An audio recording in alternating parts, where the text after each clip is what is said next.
go Joey's tree. Let's move up a little bit more.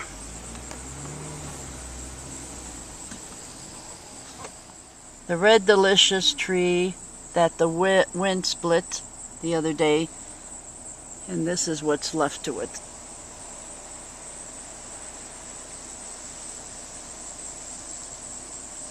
What a shame, what a shame.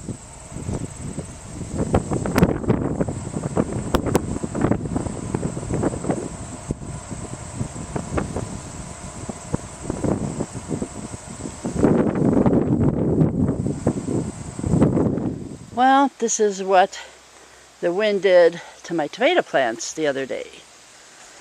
They were tied and they had a cage around the bottom, but down they went with that wind. Peppers are still okay in the middle. My sunflowers are not straight like soldiers anymore either. Hops are doing good.